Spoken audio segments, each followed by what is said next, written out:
What is going on, friends? Sean Don coming back with a technical analysis. Here we have Brooke Frank, a first-year hammer thrower sent in by her coach, Nathan Grooms. Before we get into this video, I just want to let you guys know that if you need any technical analysis, online coaching, throws, programming, whatever it might be, go check out my website, gripandrip.co. If you're a coach, you want to send in a video on behalf of your athlete, go ahead and do so. Maybe get their permission first if they're into that sort of thing. It's up to you. I'm going to do the analysis either way. So, yeah, gripandrip.co, online coaching. Get to it. All right, sign up now. So let's take a look at Brooke's throw. For a first-year hammer thrower, 1, 2, 3, 1, pretty solid. 1, 2, 3, 1, 2, 3, out. Especially for 4 turns, better than I looked until probably about year 6 or 7 throwing hammers. So off to a good start, I'd say. Yeah, but in the winds, this position I'm never a huge fan of. Not super stable. Elbow's too high. I'd say you want to keep this left elbow a little bit lower, at the very least. This just isn't a very stable position. Easy to get pulled off your center of gravity. But even from the start, hands are a little bit close to the body. You could try to get her hands out away from the body a little bit more. The video obviously only starts here, so I can't see how she starts, or whether she starts with the ball off to her right side or off to her left, and then does kind of the pendulum start, or more of the static start, I suppose. But hands out away from the body, chest up, could probably bend the legs a little bit more, stabilize her lower body to the ground, ground herself a little bit more. But then you can also see with this elbow coming high, she kind of comes a little bit forwards, and then her hands start getting out away from the body. And then, so just got to do that a little bit more maybe, and that'll help her find a little bit more stability in that first wind. Steps up, faces the back of the circle, same thing. Very high elbows here. Mobility is good, but like I said, this isn't the best for stability.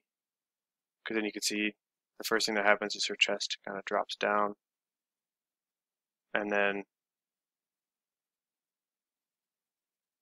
she doesn't quite open up really well to the right.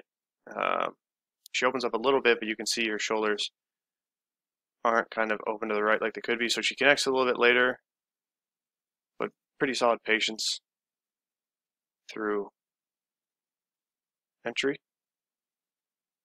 Pretty solid patience. Low point getting set up a little bit after 0. Just looks like there's not much connection, especially if you watch it in full speed one more time.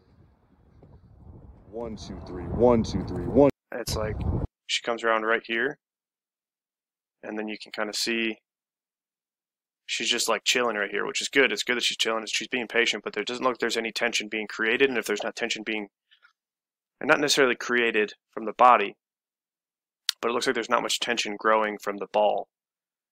Off the second wind, she just kind of comes through and just kind of waits for it.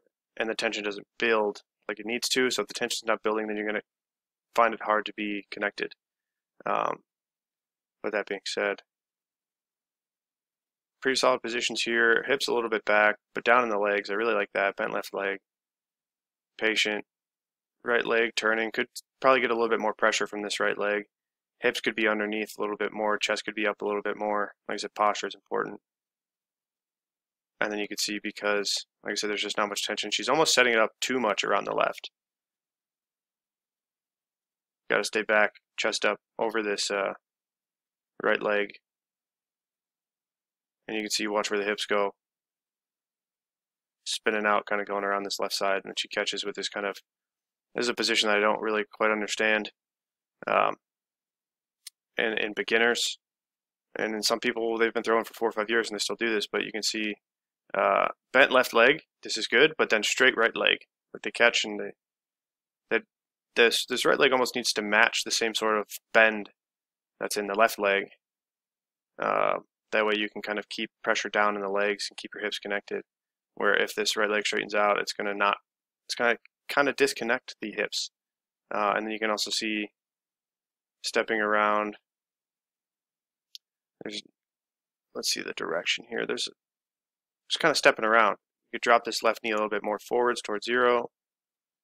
Like I said, get that right knee a little bit more loaded, ball of the right foot, hips more under you, and then maybe step and try to face this right foot a little bit more in the direction of the sector. Like you can see it over rotates and kind of comes around, which isn't like a bad thing. It's just, like I said, a sign that everything's not quite connected. And then, once again, good patience through double support. A little bit of shifting back with the hips. Left side's pretty stable though. But you just want to see those feet turning. Like they're turning a little bit, but it's kind of like as a reaction. Not a bad thing. The reaction is probably a good thing, but it's just there's not much pressure coming from the legs. Towards the end of double support.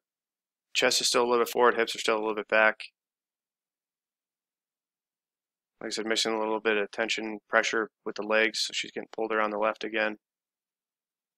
Stepping with a better catch here, I like this better. Ball of the foot would still be good though, because it looks a little flat-footed. But then the big thing is getting the hips underneath, keeping the chest up. So you can see with this little bit of chest forwards, this left shoulder is going to come up a little bit towards the end of double support. See, so now this is the kind of pressure with the feet that I'm talking about. That left shoulder's a little bit up, which isn't the best, but the pressure through the legs is much better here. Starting to get some counter on it a little bit. And then she starts to run out of patience, I guess. You can see the ball only gets to the right sector line, and then she starts to catch. Cutting off the rotation, not doing a full kind of 360 degrees. She picks up, what, about there. And then catches early, but it's like you catch this early, you can see the stagger in the feet. Her right foot's almost 6, 7, 8, 9, 10, 12 inches, who knows? Can't tell by this angle, but her right foot is much more in the direction of the sector than her left, which makes it's going to be really hard to get the hips up into the throw. Better catch position here. Still could be on the ball of the foot, but just not getting a full rotation of the hammer. And then you catch, and she waits pretty well. And I think this early catch kind of does come from the left side pulling. And then the system's kind of set by this point, so you're going to see the left side pull up a little bit more. And you see like she does get on the ball of the foot and try to get the hips up into it pretty well here, but left side's already a little tight. Left leg's going a little early. Good patience towards the end of double support here. The fact that she's able to catch that early and then like let it go around. It's kind of impressive. But left shoulder's still up and tight a little bit, pulling the hammer across. Hammer gets up on her, shoulders shrug up, hands high up above the head. And then catches really shallow again. So I think she just really needs to understand that the rotation comes from the hips and the legs. The throw isn't bad by any means, especially like I said for year one kind of hammer thrower. Yeah, it all comes from the hips. Wind from the hips, enter with the hips, turn with the hips, rotate with the hips, connect with the hips. The upper body is just connection, if you will. So it also helps out if your posture is better. Like I said, a little chest forward, a little hips back there. So it's hard to connect the hips when the hips are back. You need good posture to connect the hips. And so this is what I'm talking about, where she needs a little bit more separation, a little bit more rotation in the hips into this first catch. So that way she can load the legs a little bit more.